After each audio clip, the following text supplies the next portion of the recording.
Elle est sous certains aspects plus perfide, plus dangereuse et plus violente que la censure politique ou administrative. Il y a aussi le cas le film de Lies Selem, l'Orani, qui est passé le festival, je crois que c'était le festival du film arabe, je crois. Et il y a eu un débat avec le public. Là, il n'y avait aucune censure de la part des autorités.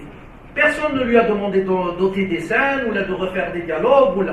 Mais à la fin du film, c'était le public, une grosse partie du public, là, le réalisateur qui était là. Comment ça, les moujahidines يشربوا الشراب وكيفاش هذاك الطياح اللي درته في certaines scènes وكيفاش الكفير etc. Il a beau expliquer que c'est une vue artistique, un traitement artistique du sujet et que c'est une réalité que les moujahidines, il y en avait qui buvaient. Les licences de vente de boissons alcoolisées, il fallait s'adresser à un moujahid pour pouvoir ouvrir un bar ou un point de vente de boissons alcoolisées. Donc tout ça a été balayé par ceux qui étaient présents et malheureusement il y en avait parmi eux des universitaires. C'est vous dire, j'étais choqué. Donc voilà, la censure morale de la société prend de plus en plus d'ampleur et elle est beaucoup plus inquiétante que la censure politique. Le troisième obstacle, c'est l'absence de plateformes et d'applications numériques où le producteur algérien peut rentabiliser un tant soit peu son film en le publiant, qui m'a par exemple, dans le monde arabe, qui est la plateforme, l'application Shahid. Shahid, elle passe nos setselet, elle passe les films, elle passe moyennant abonnement. Donc il y a eu pour Babour Louh l'expérience avec, je crois, une plateforme qui s'appelle Yara, mais comme il n'y a pas de données, il n'y a pas de chiffres, donc on ne peut pas juger de l'efficacité ou de cette application. Est-ce qu'elle est appelée à se reproduire ou là. Donc on attendra éventuellement des chiffres. Alors si on ajoute à cela la difficulté, voire l'inexistence de la culture du paiement en ligne pour la majorité des Algériens, l'espoir d'une relance du secteur cinématographique algérien devient là aussi de plus en plus chimérique. Le quatrième grand obstacle à la relance du cinéma en Algérie et de la production audiovisuelle en général est la quasi-impossibilité à la production audiovisuelle algérienne d'accéder au marché international et même au marché arabe des produits cinématographiques et télévisuels. Et ce pour deux causes, là aussi. La première est l'obstacle de la langue.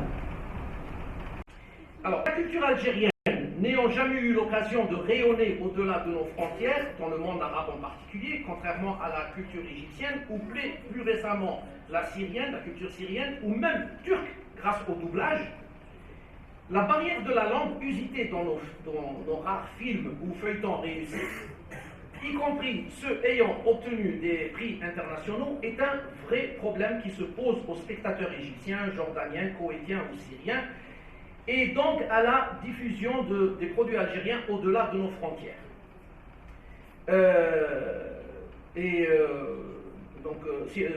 Résoudre cette problématique d'une grande urgence si on veut avoir des chances de voir nos productions concurrencer celles des Syriens ou des Égyptiens. La deuxième raison, qui s'oppose également à la conquête des produits audiovisuels algériens à l'international, consiste en la thématique de ces productions.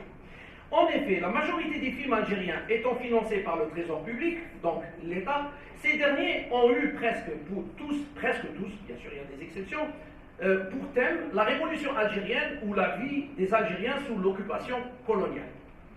Une thématique qui n'intéresse pas forcément, voire pas du tout, le spectateur non algérien, qu'il soit arabe, africain ou européen. On peut voir un film de temps en temps qui a eu la palme à Cannes ou la César du meilleur film étranger, mais ça ne va pas au-delà. Les gens ne sont pas intéressés. Nous, on focalise sur cette thématique, mais ce n'est pas vendeur à l'étranger.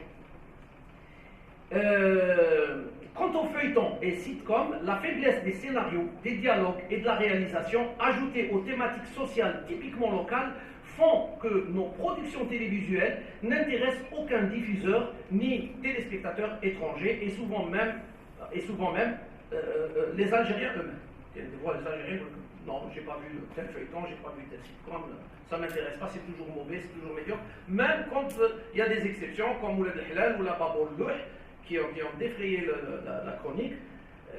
Il y a beaucoup de gens qui ne s'abstiennent pas de la moustache. Ah bon, il est étonné qu'on lui dise non, c'est un très bon produit et tout, ils sont étonnés. Alors, donc je ne peux. Oui, autre chose à signaler aussi dans la thématique des films ou des feuilletons algériens, il y a une absence totale des séries policières. On ne produit pas de séries policières, ni de films policiers, ni de thrillers, ni de films d'action ou d'aventure.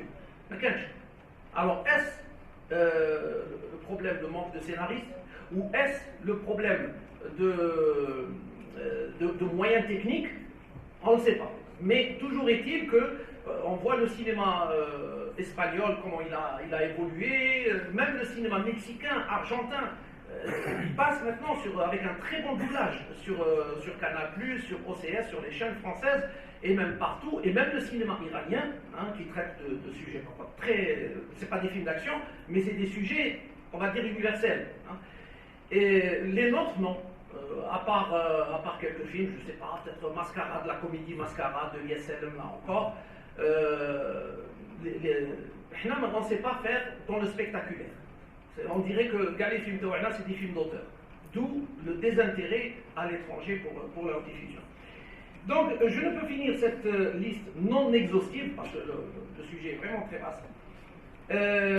Les causes de la crise du secteur du cinéma et de l'audiovisuel algérien sans parler des propositions irréalistes annoncées en fanfare par les autorités comme l'ultime solution miracle pour la relance du cinéma en Algérie et qui consiste entre autres en la construction de plusieurs cités du cinéma confiées au nouveau Centre national cinématographique créé par décret présidentiel numéro 81 du journal officiel du 24 octobre 2021. Donc c'est très récent. Alors, le Centre national, lorsque vous lisez les articles, c'est l'omnipotent qui fait tout. Il distribue, il importe, il exporte, il diffuse, il fait tout. Il rénove les salles de cinéma, il construit les studios, il achète le matériel cinématographique technique, il le loue aussi, parce que c'est un truc dans le style épique. Il fait tout. Et donc il ne fera rien. Parce que quand un organisme est doté d'une telle mission, c'est le blocage garanti, c'est une bureaucratie interminable.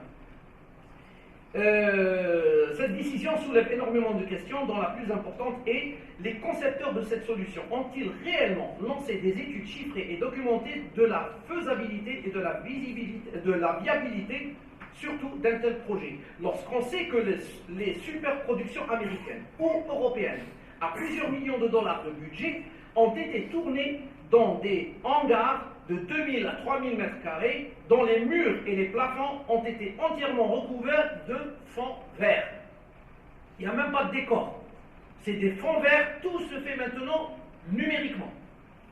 Donc, quelle est l'utilité de dire on va bâtir une cité du cinéma à Relizem, une autre cité du cinéma, je ne sais pas, à Boussaada, ils ont parlé de Boussaada et tout, quand on sait que maintenant, Ouarzazate, il doit faire du marketing pour pouvoir ramener des gens pour tourner, et même chose pour la Tunisie, et même pour Bollywood en Inde, qui ont les plus grands studios du monde, les mieux équipés du monde, mais bon, ils tournent au film soit la ham. Mais sinon, pour les super productions, vous pouvez entrer sur YouTube, il y a des vidéos, c'est des hangars, de grands hangars, complètement recouverts de fond vert, et il y a l'incrustation de la toile. Voilà, donc c'était, alors en conclusion, voilà, telles que se présentent les propositions de relance de ce secteur clé de la culture algérienne, parce que c'est le secteur, le cinéma est le secteur locomotive de toute culture, où que ce soit. La culture algérienne, plus fantasmée que réaliste, ces propositions sont beaucoup plus fantasmées que réalistes. Notre cinéma et audiovisuel continueront à balancer entre une réalité triste et décourageante et des promesses utopiques et décevantes. Désolé de dresser un tableau aussi pessimiste, mais c'est la réalité. Voilà. Je vous remercie.